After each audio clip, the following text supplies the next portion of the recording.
ये है लाहौर से शहजाद हाशमी, जो एक सरकारी मुलाजमत करते हैं लेकिन तनख्वाह से घर चलाना मुश्किल था, तो इन्होंने घर की छत पर मुख्तलिफ इकसाम की चिड़ियाँ और तोते पाल लिए और अभी सरकारी तनख्वाह से ज्यादा इन परिंदों से कमा रहे हैं। आइए जानते हैं इन्हें इस कारोबार का ख्याल कैसे आया और इसको शुरू करने के लिए कितने सरमाए की जरूरत है। उर्दू पॉइंट की वीडियोस देखने के लिए हमारा चैनल सब्सक्राइब कीजिए और बेल के आइकन पर क्लिक कीजिए ताकि आप हमारी तमाम आने वाली वीडियोस से बाखबर रह सकें।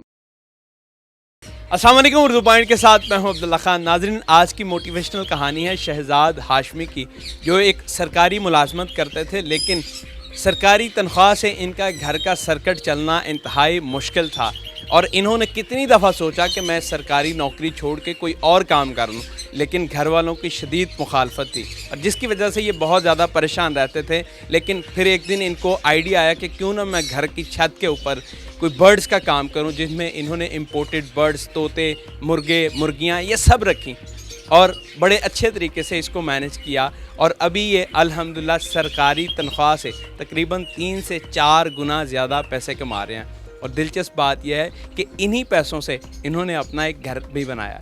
इनसे जानते हैं इन्हीं कहानी, ये सब काम कब से कर रहे हैं, क्यों कर रहे हैं और इतने कामयाब क्यों हैं, आखिर टोटका क्या है, जानते हैं इनसे।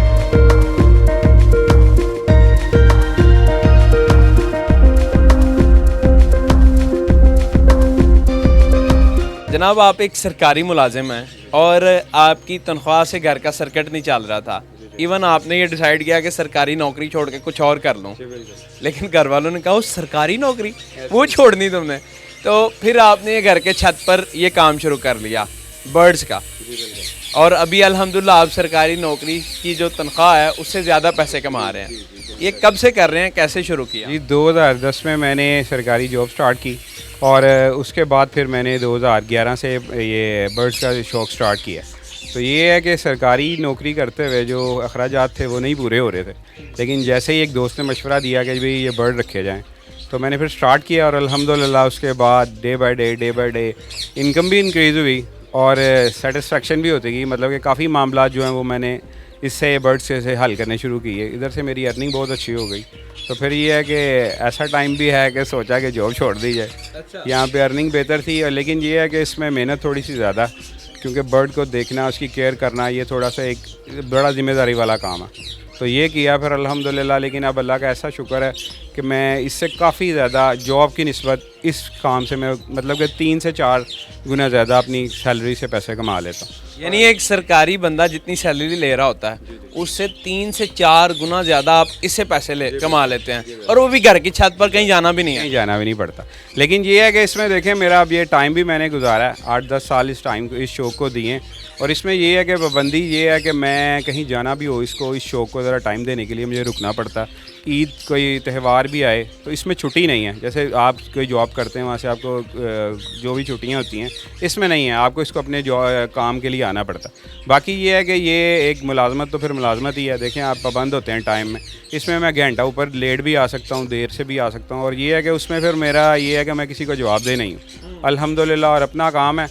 और मैं तो उन लोगों को मशवरा भी दूंगा, स्पेशली लेडीज़ को भी, जो लोग बल्कि कर भी रही हैं इस फील्ड में, कि जो लोग घर बाहर नहीं जाके जॉब्स कर सकती, तो वो घर में एक छोटे से स्टैंड लें बर्ड और उससे सेटअप से स्टार्ट करें। और फिर वक्त के साथ साथ जैसे समझ आती जाए नेट पे भी पढ़ें और अच्छे लोगों से पूछें भी जो एक्सपीरियंस हैं। तो फिर ये है कि वो काम को बढ़ाते जाएँ और जैसे जैसे वक्त गुजरेगा और वो बर्ड को समझना शुरू हो जाएंगे, इनकम भी बढ़ती जाएगी। और ये है कि अब आप नेट पे भी देखते होंगे इतने लोग ये काम कर रहे हैं और अल्हम्दुलिल्लाह अर्निंग कर रहे हैं। पूरी दुनिया के साथ आप कनेक्ट हो जाते हैं, उसमें अच्छे दोस्त आपको मिलते हैं।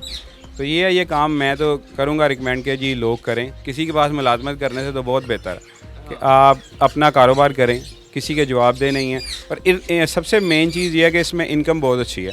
अगर आप प्रॉपर तरीके से एक काम करते हैं, उसको समझते हैं, उसको तरीके से लेके चलते हैं, तो फिर फ़ायदा है आपको। और वक्त के साथ साथ उसको बढ़ाएं, जैसे किसी कारोबार के लिए भी ज़रूरी है। टाइम दें, अपनी टीम बढ़ाते जाएं, लोगों को फ़ायदा दें, आपको भी फ़ायदा होगा। अब मेरे साथ भी कुछ लोग इसी तरह मुंसलिक हैं, अल्हम्दुलिल्लाह वो बड़े अच्छे हैं और लोगों ने घर भी बनाए, ये कोई झूठ नहीं है, इसी काम में यानी इसी काम से घर बनाए हैं? घर बनाए हैं, बिल्कुल बनाए हैं। आपने भी कंस्ट्रक्शन शुरू की हुई है कहीं इसी वजह से तो नहीं? नहीं, बिल्कुल, ये देखें इसमें कोई बात गलत नहीं है।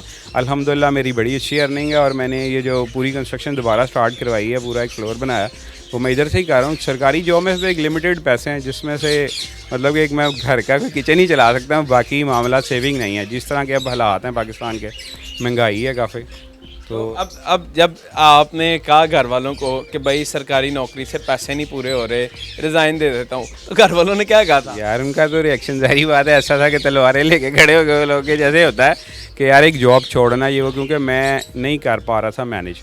फिर ये है कि मेरे ऑफिस के भी लोग बड़े अच्छे हैं, उन्होंने मुझे कोई थोड़ा सा रिलैक्सेशन दी कि जैसे कोई थोड़ा लेट भी चला गया, कोई छुट्टी छुट्टी भी मिल जाती थी, तो मैंने किया। लेकिन घर वालों का रिएक्शन नहीं था। लेकिन बाद में जब देखा उन्होंने, और फिर मैंने अल्हम्दुलिल्लाह शो भी विन किए जिसमें जजेस आते हैं दूसरे ममालिक से, तो अल्हम्दुलिल्लाह अब तो सारे लोगों को पता है कि ये पूरी एक इंडस्ट्री बन गई है। आप जितना अच्छे तरीके से इसमें को काम को करेंगे उतना ही आप अर्निंग भी अच्छी होगी और आपके लिंक्स भी बनते हैं। और ये कहा जाता है कि कोई भी बंदा ना आपको सही बात नहीं बताता कि भाई कौन से बर्ड्स रखने चाहिए, पेयरिंग कैसे करवानी चाहिए, उनका क्रॉस कैसे करवाना चाहिए, ये सारी चीज़ें। क्योंकि मैंने अक्सर लोगों से फीडबैक ले रहा होता हूँ साथ साथ, वो कहते हैं यार अगर मुनाफा बहुत है तो फ्रॉड भी बहुत है। कोई अच्छी बात नहीं बताता कि भाई यहाँ से शुरू करो। आपने भी ज़ाहिर है वो फेज़ से गुजरे हैं और अभी तो आप प्रो लेवल पे काम कर रहे हैं, वो अच्छी बात क्या है, क्यों नहीं बताते लोग? नहीं बताते हैं, ये देखें डिपेंड करता है कि आप किस बंदे से मिल रहे हैं। मेन चीज़ ये है कि हर काम में हर अच्छे बुरे लोग होते हैं। मुझे अल्हम्दुलिल्लाह हमेशा अच्छे लोग ही मिले जिन्होंने गाइड अच्छा किया। और ये है कि आप जैसे कह रहे हैं तो ये लाइफ स्टॉक का काम है, इसमें नेगेटिव चीज़ ये है कि एक बर्ड जानदार है, आप महंगा ख़रीद के लाते हैं, सुबह साइड पे जाते हैं वो मर भी सकता है। तो काम कोई भी आप कारोबार करें, अब अगर इतनी महंगी गाड़ी आप ख़रीद के रोड पे निकलते हैं, एक्सीडेंट होते हैं, उसमें बंदा भी तो मरने के चांसेस हैं ना। तो काम कोई भी है उसमें आपको अच्छे बुरे लोग मिलते हैं। अब ये आप पे है कि आप किस तरह चलते हैं या कुछ। आप अगर पॉजिटिवली चलते हैं और अल्लाह से मदद मांग के किसी काम में भी निकलें तो कामयाबी आपको मिलती है। तो मेरा ख्याल है नेगेटिव चीज़ों को ना सोचा जाए और पॉजिटिव तरीक़ों से सोचा जाए, और एक्सपीरियंस बंदों से कुछ स्टार्ट में ही आप लें और हमेशा एक छोटे पैमाने से काम स्टार्ट करेंगे। अल्लाह ना करे अगर आपको नुकसान भी हो तो आप बर्दाश्त कर सकें। जैसे अगर आप पहले ही किसी को देखा देखी या मुझे देखा देखी, मुझे अब 10 साल हो गए, तो मुझे देखा देखी आप पैसे के दौर पे काम स्टार्ट करते हैं। आप ये सोचें उसने अपना घर बनाया इससे, तो मैं भी शुरू कर लेता हूँ, और पता कुछ भी नहीं। पता कुछ भी नहीं। देखें टाइम दिया ना मैंने, 10 साल दिए, 10 साल एक वक्त है, तो उसमें अगर मैंने बड़े फेसेस देखे होंगे, मुझे बड़ा नुकसान भी हुआ। मैं कि ये काम कर रहा हूँ तो इसमें एक बर्ड मरता, तो मैं बाहर से जब बर्ड इम्पोर्टेड बर्ड मंगवाते हैं मरता भी है।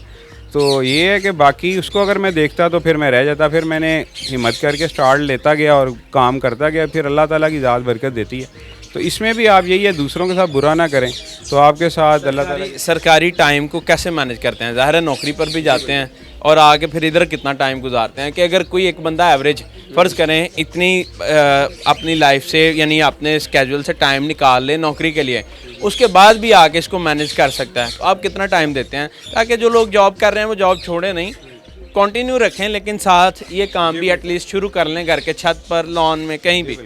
सर इसमें इस तरह के देखें, मैं तो सुबह 8 बजे मैंने ऑफिस पहुंचना होता है, 2 बजे से मेरा 3 बजे के दरमियान मेरा ऑफ हो जाता, तो मैं घर आ जाता हूं। उसके बाद मैं देखता हूं, लेकिन सुबह मेरा एक लड़का मैंने हायर किया हुआ, वो देखता है इनको बर्ड को। उसके बाद मैं आगे खुद चेक करता हूं। एक मेरे कज़न है वो भी आके थोड़ा सा टाइम देते हैं, मेरे बच्चे इवन के वो भी इस शौक में टाइम स्पेंड करते हैं मेरे साथ। तो ये है कि टाइम मैनेज हो जाता है आपकी। आपने पहले अपनी तनख्वाह निकालना मुश्किल था, अब आपने एक बंदा रखा हुआ है जो इनके लुक आफ्टर करता है, यानी उसकी तनख्वाह भी निकाल रहे हैं और घर की छत भी बना रहे हैं। नहीं जी बिल्कुल ऐसा ही है जी। और इसमें ये है कि इंशाल्लाह आगे पूरी टीम के साथ काम करने का प्लान है, तो आगे एक्सटेंड करेंगे और पूरी टीम होगी साथ 4 या 5 लड़कों की, तो अफोर्ड हो जाता है। जब आप देखें काम अच्छा करना चाहते हैं तो फिर उसके लिए ज़ाहिर बात है एक टीम वर्क की ज़रूरत है। सबसे महंगा बर्ड आपके पास कौन सा है या पेयर कितने का, और सबसे सस्ता कितने का? मेरे पास जी ₹1,00,000 से प्लस भी बर्ड हैं और 5,000 रुपये वाला पीस भी होगा। इस तरह ये है कि मिक्स बर्ड मैंने रखे हुए हैं और मल्टी वैरायटी है मेरे पास। मैं किसी एक चीज़ को फोकस नहीं करता। लव बर्ड भी हैं, फिंचेस भी मेरे पास हैं और स्पेशलिटी मेरी फिंचेस की है। क्योंकि मैंने शोज़ भी जो विन किए, मैं फिंचेस में ही पार्टिसिपेट भी करता हूँ शो पे, और अल्हम्दुलिल्लाह मैं एक दफ़ा चैम्पियन भी हूँ। बाकी ये है कि हाँ जी, तो बाकी ये कमर्शियल पॉइंट ऑफ व्यू से मैंने सारी वैरायटी रखी हुई है। कन्योर्स भी हैं, ग्रे पैरट भी हैं, रजीलास भी हैं मेरे पास सारी वैरायटी है। अगर टोटल जितनी भी वैरायटी है उसको कैलकुलेट करके जमा किया जाए तो कितने तक के होंगे ये? हर कुछ चीज़ों को पता ही रहने दें। नहीं, वैसे मैं चाहता हूँ एग्जैक्ट ना बताएं, यानी इस तरह बता दें जिस तरह आपने एग्जैक्ट पेयर की कीमत नहीं बताई कि 1 लाख प्लस हैं, ऐसे करके। वो अल्हम्दुलिल्लाह देखें, अगर मैं ये कह रहा हूँ कि मैंने घर का काम भी स्टार्ट किया, एक पोर्शन में आ रहा हूँ, तो इस आप खुद भी आइडिया कर लें। इसमें मेरे पास अल्हम्दुलिल्लाह अल्लाह का बड़ा शुक्र है जी, अच्छे काफ़ी महंगे बर्ड हैं। सबको सम करके अगर निकाला जाए तो कितने के छत पे? प्लस के बर्ड होंगे जी, 50 लाख प्लस के होंगे अल्हम्दुलिल्लाह। 50 लाख प्लस की इन्वेस्टमेंट छत के ऊपर है सिर्फ। अल्हम्दुलिल्लाह। और ये मैंने देखें आज से 10 साल पहले 50,000 रुपये से स्टार्ट किया था, और फिर वक्त के साथ जो मैंने अर्निंग की उसका 70% इन्वेस्ट करता गया, 30% मैंने अपने कोई मामला से उन पर खर्च किया। अभी को बंदा शुरू करना चाहता है, आपने 10 साल पहले 50,000 में किया था जो बड़ी एक अमाउंट थी, अभी को बंदा शुरू करता है तो कितने से शुरू करे? जी देखें, अगर ये इस पर डिपेंड करता है, अगर एक छोटा सा केज लेके कोई लेडीज़ भी या कोई बंदा घर से स्टार्ट करता है, वो फिंचेस ले और कॉमन बजरी जो सारे रखते हैं, इससे स्टार्ट ले, वो देखे उसको ब्रीड करवा पाता है, तो फिर वो जो जैसे अब वीडियो देखते हैं लोग दूसरों की, उसको देखे फिर उस तरह ही उस बंदे से मिले, एक्सपीरियंस बंदे से, उसको कहीं भी मैं ये ब्रीड करवा चुका हूँ, फिर वो उस तरह इन्वेस्ट करके उस चीज़ को वो हासिल करने की कोशिश करे। एकदम ज़्यादा इन्वेस्टमेंट करने की किसी भी बिगनर को ज़रूरत नहीं है। और इनको सेल कहाँ पे करें? सेल आपके पास सबसे बड़ा लिंक नेट ही है। आपके पास अच्छा बर्ड हो, आप उसकी तस्वीर लगाते हैं, OLX पे भी सेल हो जाते हैं। इवन के मार्केट इसकी बड़ी अच्छी है, आप मार्केट में भी सेल कर लेते हैं, तो ये बिकते हैं बिल्कुल। जैसे मैंने बताया, बिगनर्स के लिए वो जो बर्ड लगाएगा उसके लिए बेस्ट सेलिंग और बाइंग पॉइंट उसका मार्केट ही है। वो मार्केट से बर्ड लेगा, मार्केट में देगा, फिर वो देखेगा इस साल में कि मैंने कितना अर्न किया, उस पॉइंट ऑफ व्यू से वो आगे उस चीज़ को लेते हुए वो काम स्टार्ट करे। स्टार्ट किस महीने से करना चाहिए भाई? ब्रीडिंग का ये सेशन जो है या ये सीज़न बहुत लाजवाब है, और इस सीज़न में आप ना ख़रीदें, किस महीने में करना चाहिए? सितंबर अक्टूबर में इनका ब्रीडिंग सीज़न जो हम बॉक्सेस इंस्टॉल करना शुरू करते हैं, वो है बेस्ट टाइम होता है। ये देखें, ना ज़्यादा सर्दी है ना ज़्यादा गर्मी है, इसमें आप करें। लेकिन ये लाइफ स्टॉक है, जब भी आपने करना है इनकी सर्दी गर्मी का इंतज़ाम आपने करना। बेशक आप एक केज से करें तो ऐसी जगह पे होगा जहाँ पे हवा प्रॉपर आती हो, वेंटिलेशन का एक अच्छा सिस्टम हो, धूप भी थोड़ी सी हो, और गर्मी सर्दी से भी बचाना है। हाशमी साहब, जितने भी लोग देख रहे हैं उनको क्या मैसेज देना चाहेंगे? मैं मैसेज यही देना चाहूँगा कि जी आप, ये बड़ा अच्छी हॉबी है, मुझे भी और मेरे से मुंसलिक जो लोग हैं उन्होंने बड़ा फ़ायदा भी उठाया। इसको अच्छे तरीके से स्टार्ट लें। इस सबसे पॉजिटिव पॉइंट ये है कि जो बंदा इस फील्ड में आ जाता है, एक तो वो कोई नेगेटिव चीज़ों से हट जाता है कि उसके पास टाइम ही नहीं होता, वो अपने टाइम जो फ्री टाइम है वो अपने बर्ड्स को देता है, और स्ट्रेस से बाहर आता है बंदा, स्ट्रेस। बाकी अच्छे दोस्त मिलते हैं, और आपके पास एक ऐसा शौक़ है जिससे आप अच्छी अर्निंग भी कर सकते हैं।